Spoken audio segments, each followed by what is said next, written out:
제가 성령 세례 받은 이후로 한 가지 간절한 소원이 있어요. 저도 성령 세례를 받게 하는 종이 되는 겁니다. 그리고 평생 성령 충만하게 사는 것. 이거 42년 동안 제가 생각날 때마다 주님 앞에 간구하는 기도 제목이거든요.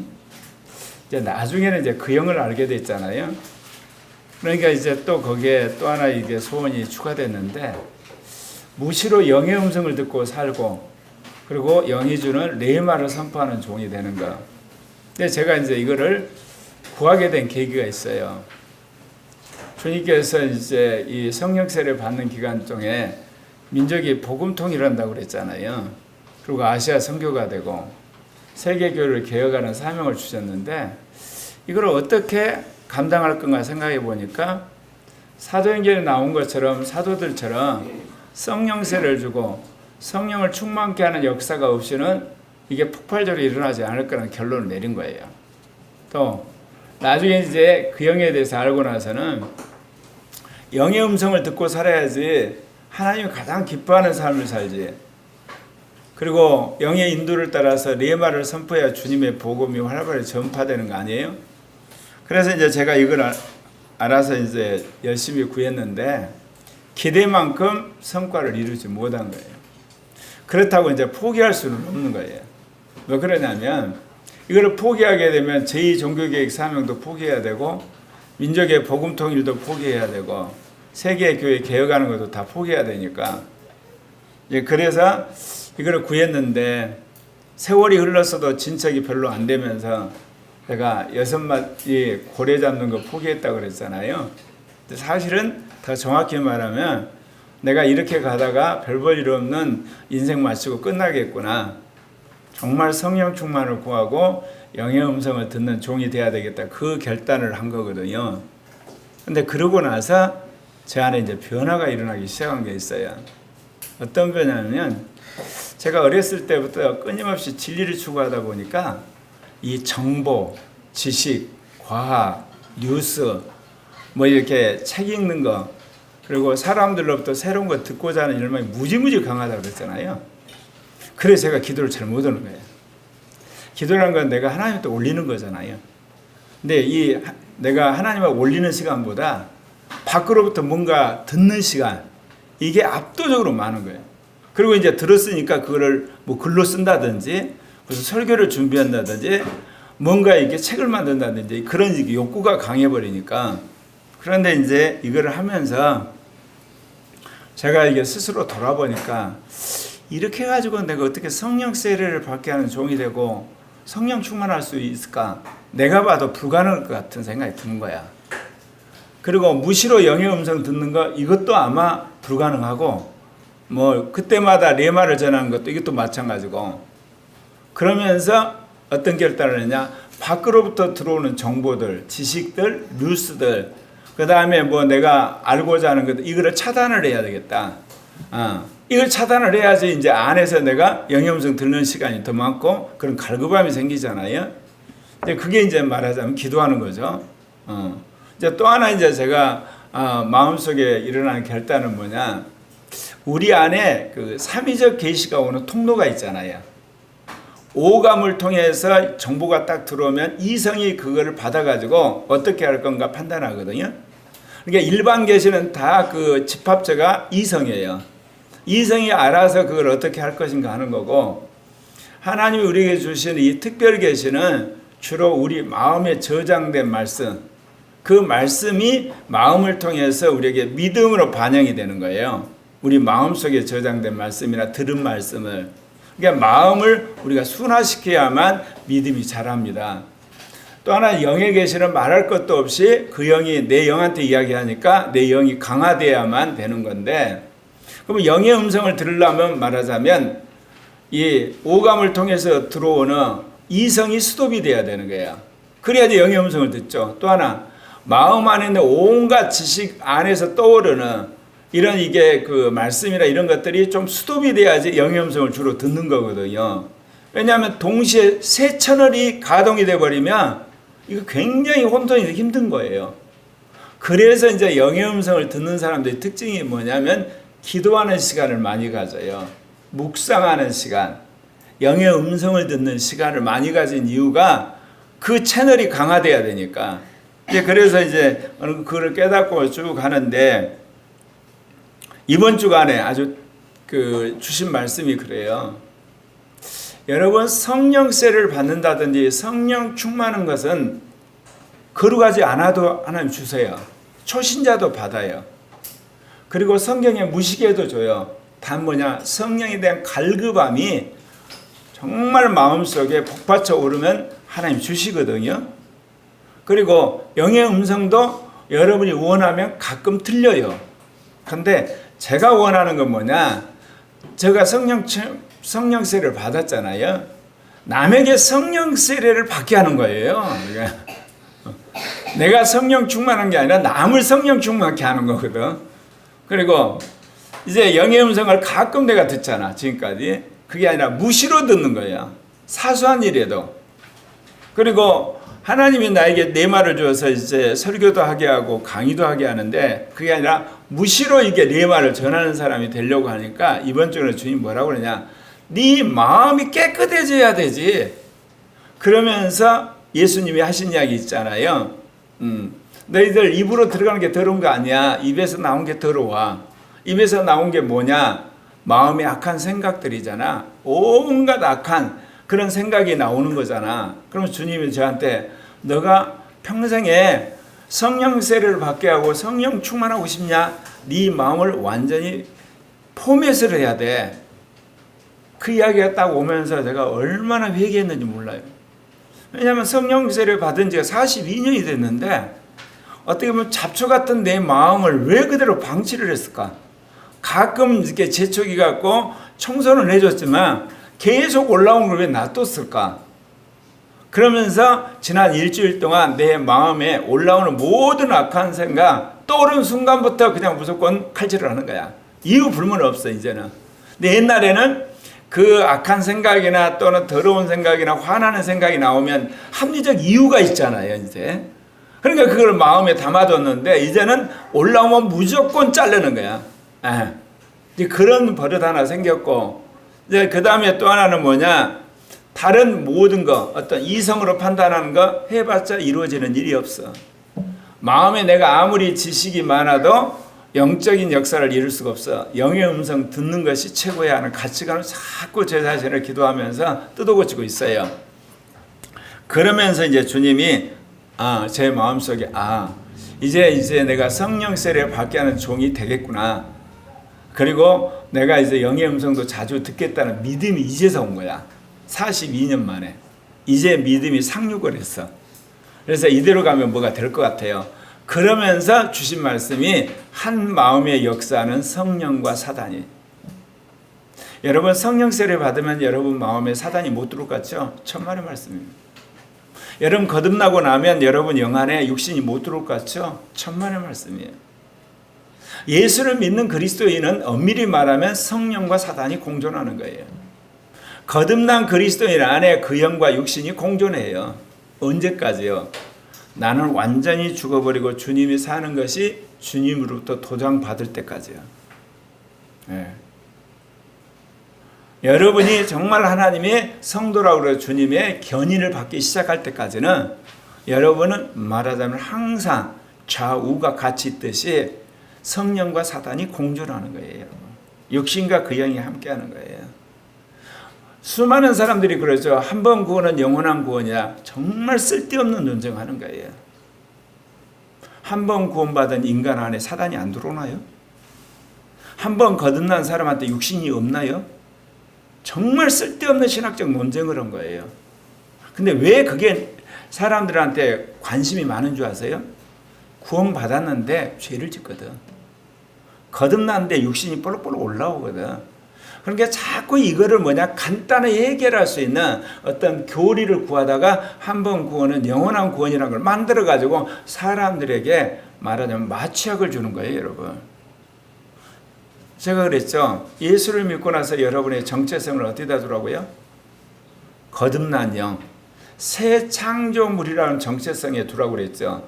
왜 그랬냐면 거듭난 영 안에는 예수의 생명이 들어와 있어요. 그러니까 영은 이제 새 창조가 된 거예요. 그러면 여러분의 마음을 새롭게 하는 일이 남아있고 마지막 주님이 오실 때 여러분의 몸이 새롭게 부활을 해요. 그러면 이제 영생이 완성이 되는 거예요. 그렇기 때문에 여러분의 정체성을 어디다 둬야 되냐면 몸으로 행하는 것에 두시면 안 돼요. 몸으로 죄질 때 여러분 정체가 확 내려가 버려요. 그래서 내가 하나님 자녀인가부터 의심이 생긴 거예요. 또 혼에 여러분이 어떤 그 정체성을 두면 기분이 좋을 때는 괜찮은데 마음에 시험이 들어가지고 완전히 찬바람 불게 되면 교회 가고 싶지도 않고 기도하고 싶지도 않고 아무것도 하기 싫은 거야. 그러면 완전히 또 다운되잖아요. 근데 여러분의 정체성을 영에 두게 되면 여러분이 행동으로 좀 잘못하든지 마음이 어떤 상관 관계없어요. 여러분 안에 이미 생명이 들어와 있어요. 새 창조가 되어버렸기 때문에. 그래서 이번에 여러분에게 드린 말씀 중에 제일 중요한 그리스도인의 정체성은 여러분 거듭난 영, 나는 새 창조물이라는 것에 둬야 된다는 것이 너무 중요한 말씀이거든요. 그러면서 여러분의 마음에 오는 모든 악한 생각을 다 포매돼 버리시길 바랍니다. 그리고 여러분 무엇보다도 영의 음성 듣기를 사모하시게 되면 여러분 인생은 확실하게 이 땅에서 승리하고 이기는 자가 되리라 믿습니다. 그래서 한 몸의 역사는 성령과 사탄에 대해서 오늘 말씀드리려고 합니다. 첫 번째, 아나니아와 삽비라에게 역사한 성령과 사탄입니다. 인류 역사상 최초로 공산사회가 이루어진 것이 초대교회라고 그랬죠. 초대교회가 이렇게 공산사회가 이루어진 이유가 있어요. 사도들이 하나님의 능력을 받아서 부활의 복음을 전했어요. 그러면서 표적과 기사가 나타나니까 사람들이 어떻게 생각이 바뀌었겠어요. 하나님 나라가 분명하게 우리에게 임한다는 걸 체험하는 거예요. 그리고 우리가 죽으면 이제 부활해서 영원히 산다는 믿음이 확고부동하니까 내가 그렇게 목숨 것처럼 여겼던 집이나 밭이나 돈이 한마디로 말해서 그렇게 귀하게 여겨지질 않는 거야. 근데 내 옆에 있는 형제자매들이 못 먹어서 그리고 치료받지 못해서 그렇게 고통받는 걸 보고 그 집과 밭을 팔아가지고 이거를 사도들의 발 앞에 갖다 두었다고 그랬어요. 그러니까 사도들이 그거를 공평하게 나눠준 거예요. 그러니까 여러분 최초의 공산사회는 뭐로 이루어졌냐면 부활의 확신 가운데 이루어진 거예요. 그리고 성령의 임재 가운데 하나님 나라를 경험했기 때문에 이 땅에 내가 소유한 것이 상대적으로 값어치가 말하자면 낮아진 거예요. 그러니까 내 옆에 있는 형제자매를 구원하기 위해서 내가 그걸 팔아서 지도자들이 갖다 준 거거든요. 이제 그런 일이 일어나니까 무슨 일이 벌어졌냐? 아나니아 삽비라도 이제 감동을 받아가지고 우리도 집 팔고 논 팔고 그래서 이제 말하자면 우리도 갖다 주자. 거기까지는 성령의 역사였어요. 얼마나 놀랍습니까? 자기 재산 다 팔아가지고 그거를 가난한 형제자매들 도와주려고. 그런데 소유를 팔았는데 사단의 미혹을 받은 거야. 만약을 위해서 판돈 중에 절반을 숨겨놓고 절반만 베드로 사도한테 갖다 주자. 그래서 이제 부부가 이제 공모를 했어요. 그래가지고 이제 공모를 했는데 아나니아가 이제 그 돈을 가지고 베드로 사도한테 갔죠. 사도들의 발 앞에 두니까 베드로가 그런 이야기를 해요. 아나니아 어찌하여 사단이 내 마음에 가득하여 너가 성령을 속이고 땅과 얼마를 감췄느냐. 아나니아는 예수를 믿어서 여러분 죄사함 받고 거룩하고 의롭다움을 받았어요. 성령이 내주를 한 거예요. 그러니까 그들이 전 재산을 팔아서 형제자매들을 도우려고 했지 않겠습니까?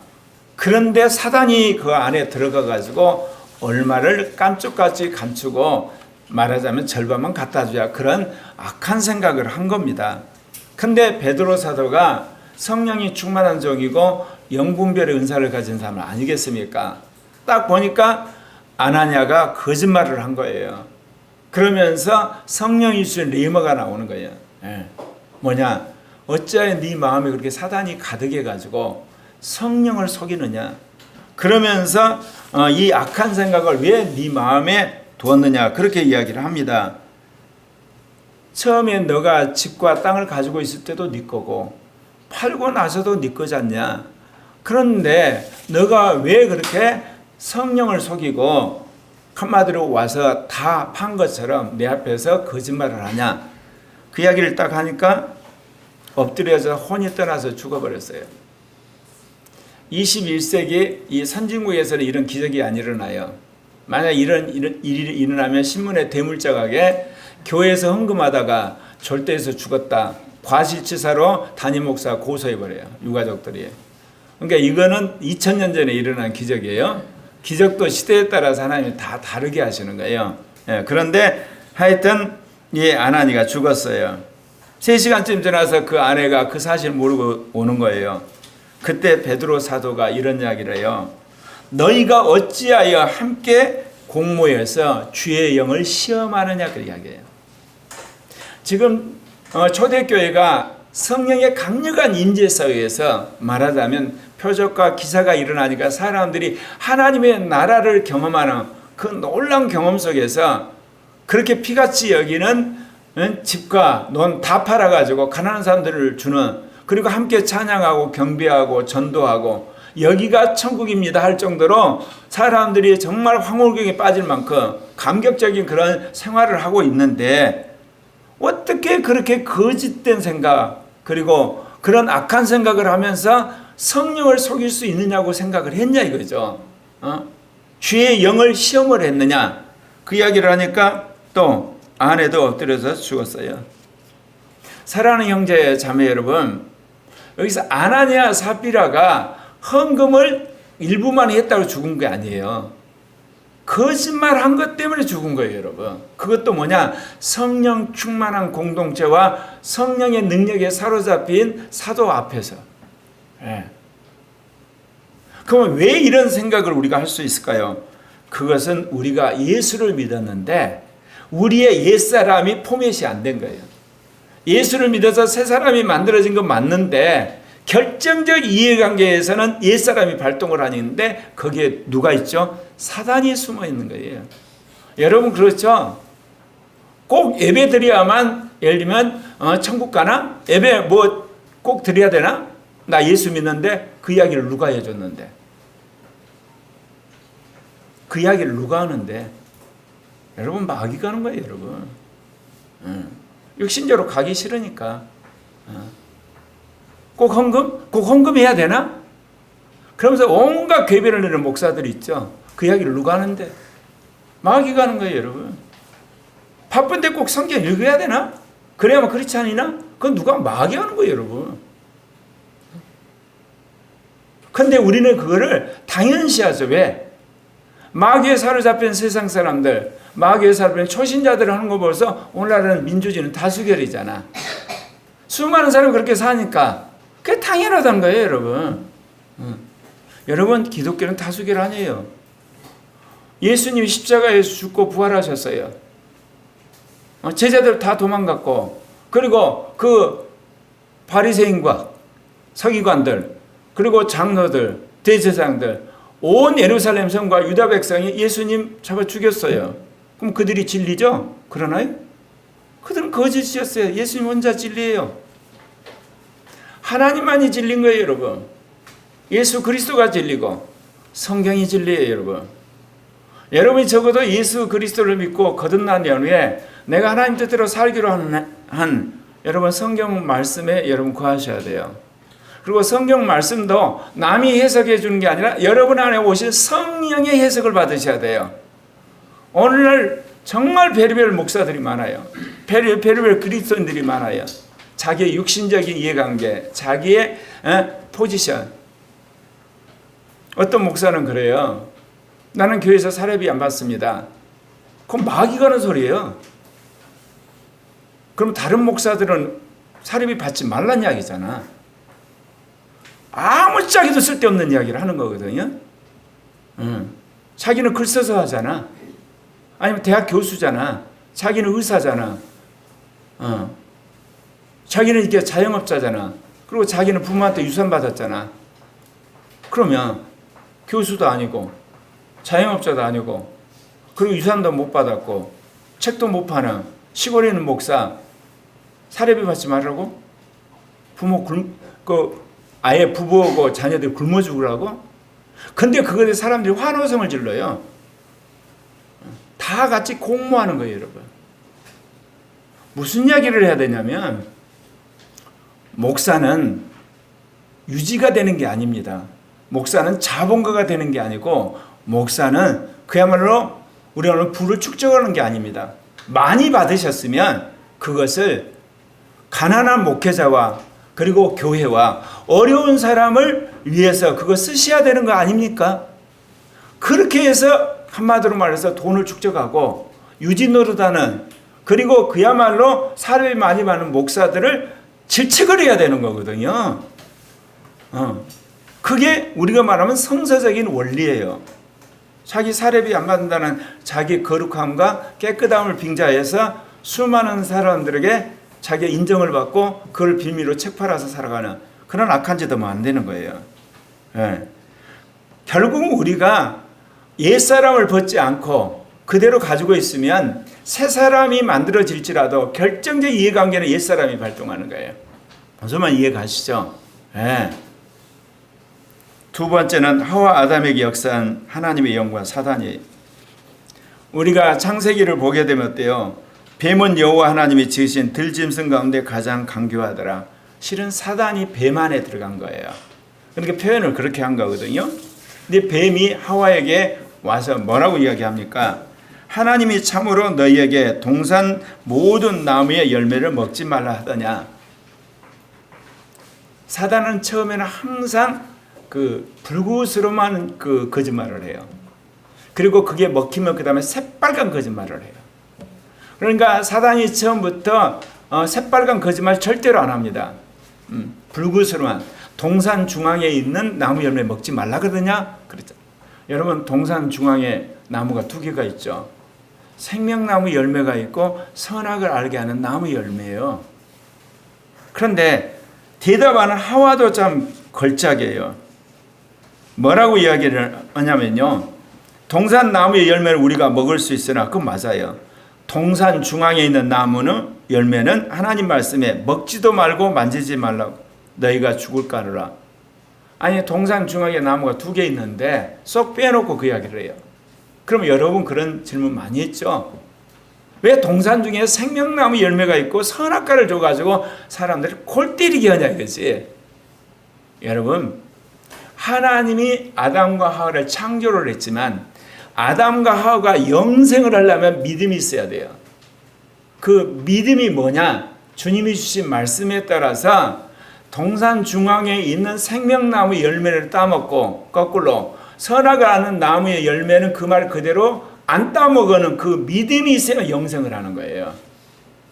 하나님이 인간을 그리스도를 따라 지었지만 인간이 영생을 하려면 믿음을 증명을 해야 돼요.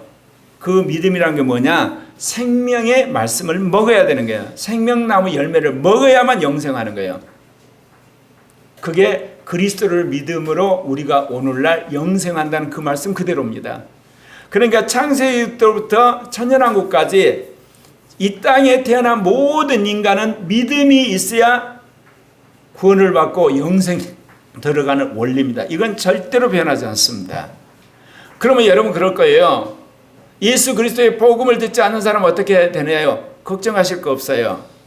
예수님이 재림하시고 나서 죽은 모든 사람을 당신의 심판대에 불러들여요. 거기서 예수 그리스도를 만나요. 그래서 그들 가운데 영생으로 들어갈 양들과 영원한 지옥으로 갈 염소를 그리스도가 그 자리에서 결정을 하세요. 어떻게? 이 땅에서 살아생전에 그가 어떤 마음과 그리고 어떤 가치관에 살았느냐에 따라서 주님이 그냥 판단하시는 거예요. 그러니까 이 땅에 태어난 모든 인류는요, 그리스도를 한 번은 다 만나요. 그 그리스도가 이제 영생과 영멸을 결정하는 건데, 복음을 들은 사람은 이 땅에서 결정이 나버리는 거예요. 복음 안에서 그리스도를 만나냐 거부하냐 하는 거니까. 그런 거거든요. 예. 그래서 여기서 보게 되면 하와 아담이 왜 타락을 했나요? 하나님이 말씀하셨으면 여러분 다른 사람 말 들으시면 안 돼요. 들은 그대로 사는 거예요, 여러분. 우리가 다른 사람의 말을 들어야 될 때가 있어요. 하나님 말씀이기는 한데 이게 내 말 같아. 헷갈릴 때 남의 말을 듣는 거예요, 여러분. 무슨 말 이해 가십니까? 지금 아담이 하나님 말씀을 들었어요. 아담이 하와에게 말씀을 이제 전해줬어요. 그러면 그 말씀 들어오는 거야. 아니야. 동산 중앙에 있는 나무 열매를 먹지 말라고 그랬어. 그 한마디로 끝난 거야. 너 뭔 소리로 오는 거야? 야, 가. 그럼 끝난 거예요, 여러분. 수많은 사람들이 하나님의 말씀을 받아놓고 지키기 싫으니까 또 옆에 사람한테 물어보는 거예요. 그러면 뭐예요? 옆에 사람 쪽에서 마귀가 들어오는 거지. 안 그래요? 주일 예배 드리기 싫으니까 뭐냐? 사람들이 물어봐요. 꼭 교회 가야 돼? 비대면 예배라는 게 있어. 마귀 새끼 오는 거예요, 여러분. 꼭 헌금 드려야 돼? 라고 하는데 드릴 필요 없어, 오늘날. 마귀 새끼 오는 거예요, 여러분. 기도해야 돼? 꼭 기도해야 돼? 그러면 꼭 바쁜데 전부 마귀한테 속는 거예요, 여러분. 하나님의 말씀을 받으면요, 다른 사람들 말 들을 필요 없어요. 그게 명확하면 그래서 여러분 사시는 거예요. 그럼 하나님 말씀 기준이 뭐냐? 객관적인 성경이에요. 주관적인 영이 하시는 말씀이고. 무슨 말인지 이해가십니까? 그래서 여러분, 주님께서 종교 계획자를 통해서 성경으로 돌아가라고 그랬어요. 성경으로 돌아간 지 500년 만에 늦은비 성령의 시대가 열린 거예요, 지금.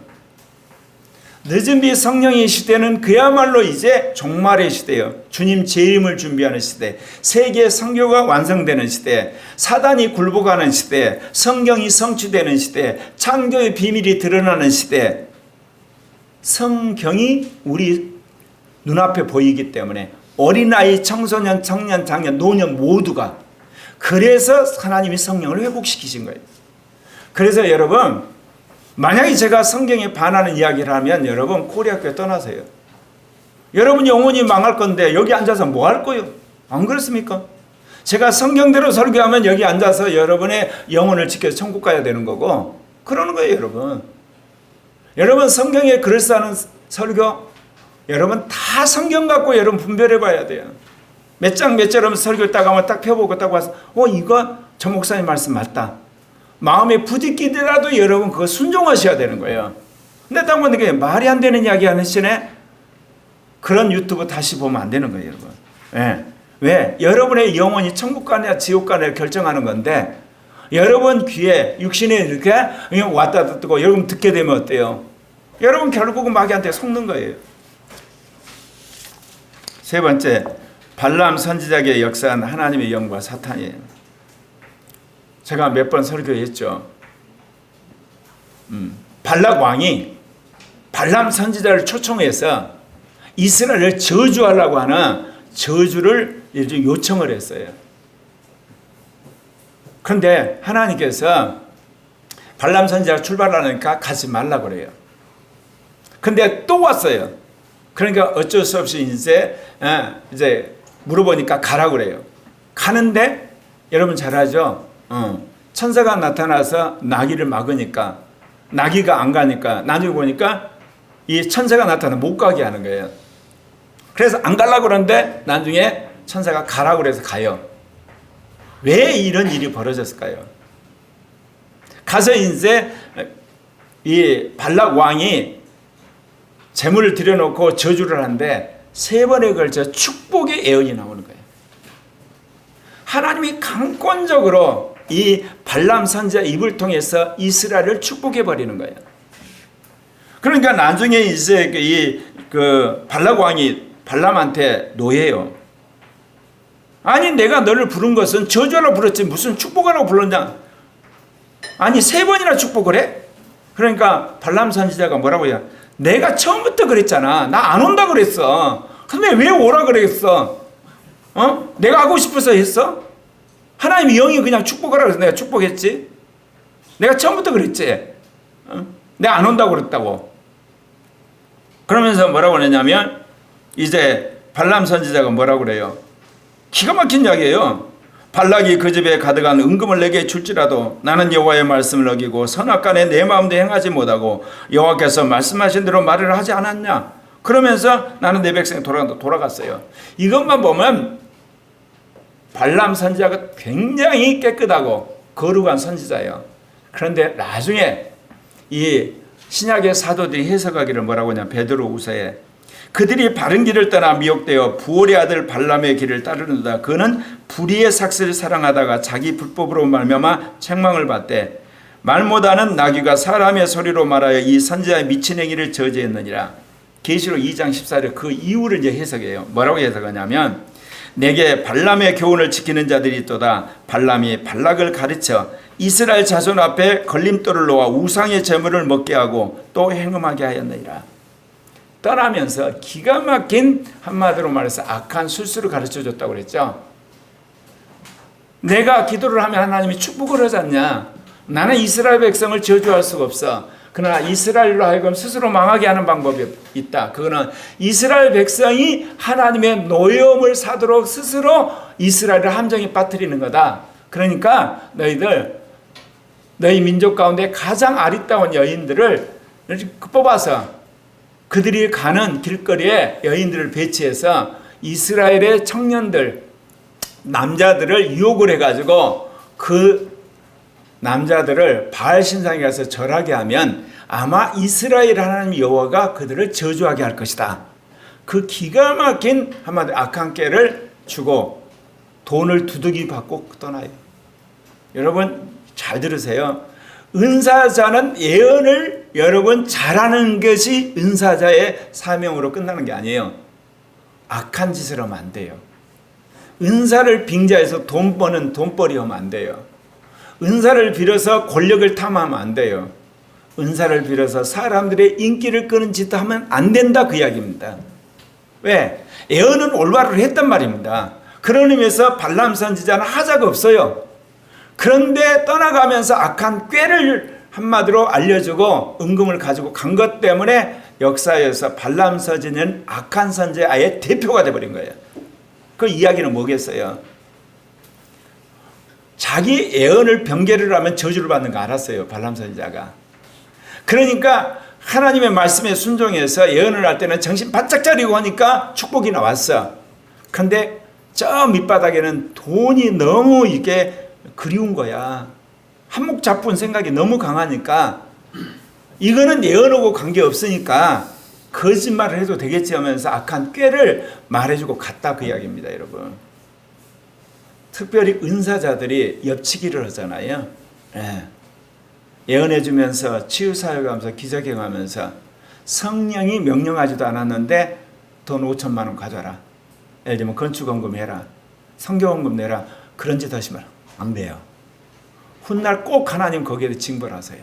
당장은 아니더라도. 왜? 그 사람을 당장은 써먹어야 되잖아. 그 사람을 통해서 계속 예언하고 기적이 일어나고 병 낫고 역사가 일어나면 그것 때문에 수많은 사람들이 구원을 받잖아요. 그러니까 그때까지는 주님이 써요. 그러나 때 되면 그 사람 하나님이 심판해버려요.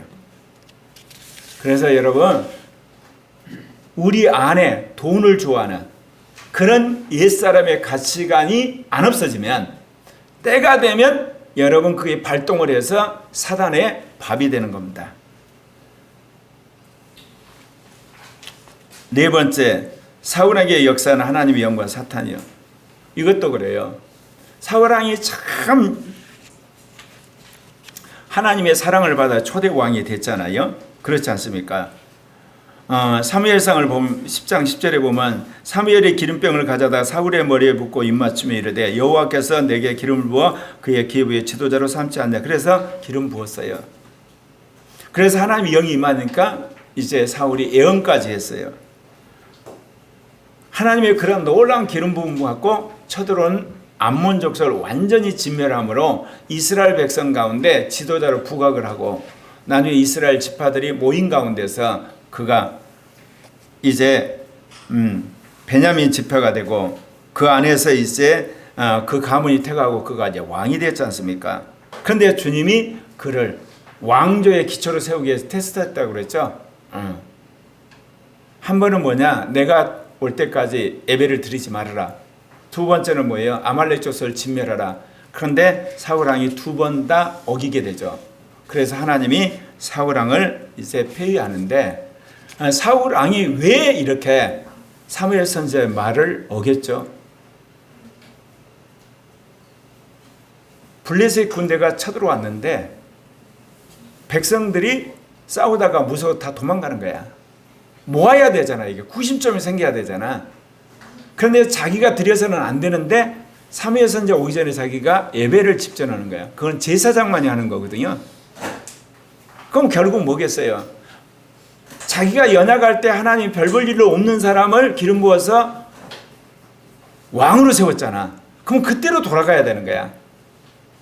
그때 어때요? 목숨을 각오하고 있는 병사를 끌고 계속 사무엘이 올 때까지 방어를 했어야 되잖아요.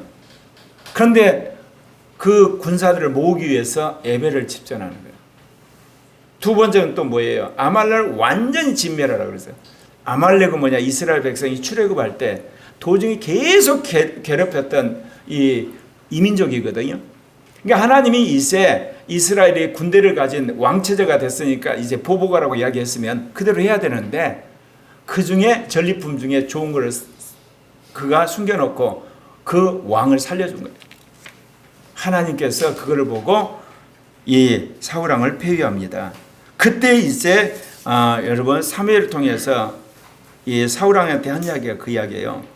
여호와께서 번제와 다른 제사를 그의 목소리 청종하는 걸 좋아하신 같이 좋아하시겠나이까? 순종이 제사보다 낫고 듣는 것이 수양의 기름보다 나으니 이는 거역하는 것은 점치는 죄와 같고 완고한 것은 사신 우상에 절하는 죄와 같음이라. 왕이 여호와의 말씀을 버렸으므로 여호와께서도 왕을 버려 왕이 되지 못하게. 여러분 헌금하는 것보다 더 중요한 게 뭔지 아세요? 주일 예배 드리는 것보다 더 중요한 거, 기도하는 것보다 더 중요한 게 뭐예요? 받은 하나님의 말씀을 그대로 순종하는 거예요. 그거 하지 않고 여러분 와서 예배로 그거를 여러분 덮어씌우면 안 돼요. 헌금으로 덮어씌우면 안 되고 기도란 폼으로 덮어씌우면 안 돼요. 그리스도인이라는 게 뭐예요? 레마로 주신 말씀에 순종하는 거예요. 레마로 주신 말씀을 여러분 불순종하고 다른 모든 걸 해도 주님 듣지 않으세요. 주님이 사울왕에게 주신 레마가 뭐예요? 사무엘 선지자 올 때까지 절단코 예배드리지 마십시오. 첫 번째 레마. 두 번째 레마는 뭐냐? 아말렉 족속은 이유 불만하고 다 그걸 멸하십시오. 이게 두 번째 레마예요. 왜 그리스도인들이 거룩하게 되지 못하고 그리고 신령하게 되지 못합니까? 받은 레마를 지키지를 않아요. 그래놓고 허구한 날 예배드리고 허구한 날 기도하고 허구한 날 성경 공부하고 허구한 날 세미나하고 허구한 날 여러분 수련회와서 무슨 소용이 있습니까? 여러분 받은 레마 목숨 걸고 지키는 여러분 되시기를 바랍니다. 베드로 사도도 그래요. 여러분 베드로 사도가 하나님 예수님한테 칭찬 드는 거 아시죠? 네. 세상 사람이 나를 누구라 하더냐? 그랬을 때 에레미야나 또 그 선지자라 그렇게 이야기하잖아요. 그러면 너는 날 누구라 모릅니까? 베드로가 주는 그리스도시고 살아계신 하나님이라고 그럴 때 예수님이 한 이야기가 있어요. 혈과 육신이 이걸 가르쳐준 게 아니라 하나님이 나한테 가르쳐준 거라 칭찬을 해서 베드로 잔뜩 흔히들 높이시잖아요. 그러면서 이제 너 위에 내가 교회를 세우겠다. 천국 열쇠 주겠다. 근데 그 다음에 예수님이 이제 됐다 싶어서 내가 예루살렘 올라가서 이제 대사장과 장로들과 서기관들 붙들려 나 죽고 사흘 만에 살아난다 할 때 베드로가 예수님을 향해서 간했다 그랬잖아요. 꾸짖으면서 이야기했다 그랬어. 그때 예수님이 하신 이야기가 뭐예요? 사단아 뒤로 물러가라. 그러면서 하신 이야기가 있어요. 너가 사람의 일을 생각하고 하나님의 일을 생각지 아니했다 그런 이야기를 해요. 그러니까 베드로가 예수님을 따르지만 한편에서는 하나님의 일로서 제자로 따르지만 또 한편에서는 예수님을 따름으로 인간적인 성공에 대한 욕망이 있었던 거예요. 그런데 예수님이 예루살렘에 올라가서 죽어버리신다. 그러면 자기가 3년 반 동안 돌아다닌 거 완전히 꽝이 되는 거예요. 그러니까 예수님은 살으셔야 되고 예수님 왕권을 획득해야만 예수님을 따랐던 자기 보상을 받는 거잖아요. 이게 옛사람이야.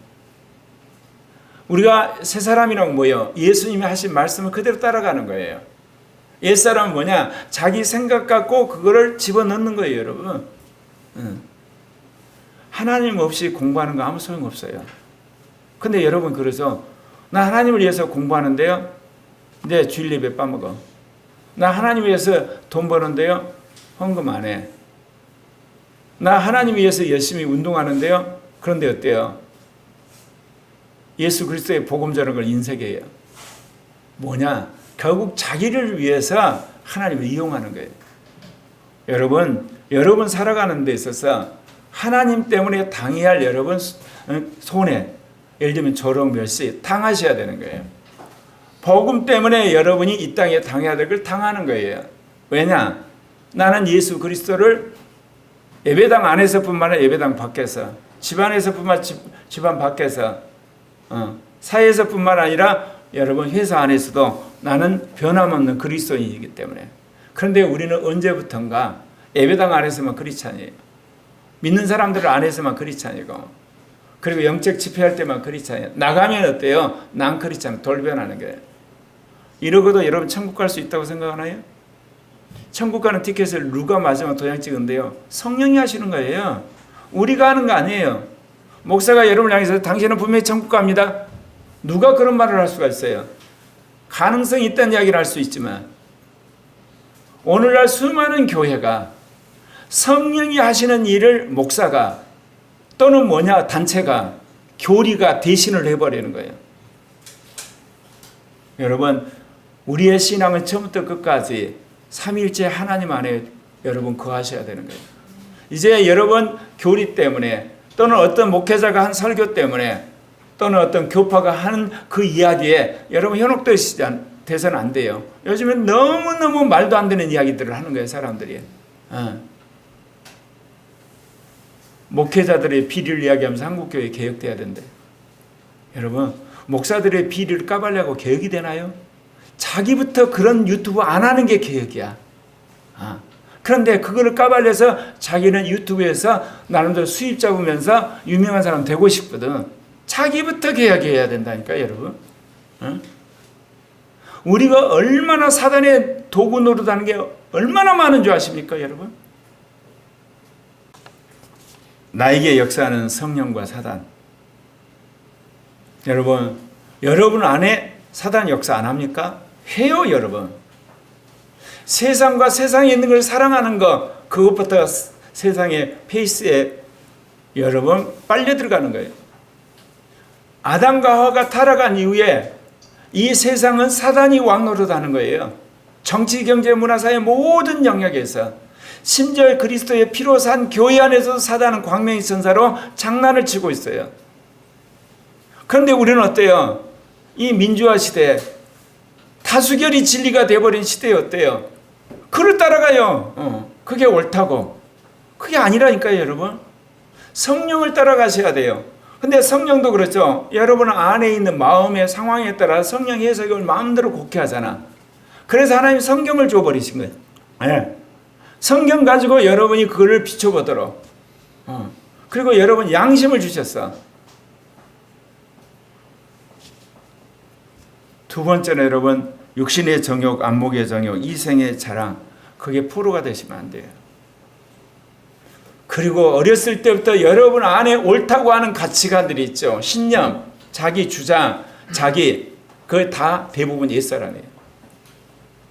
그걸 여러분 성령 안에서 성경의 말씀을 통해 다 뒤집으셔야 돼요.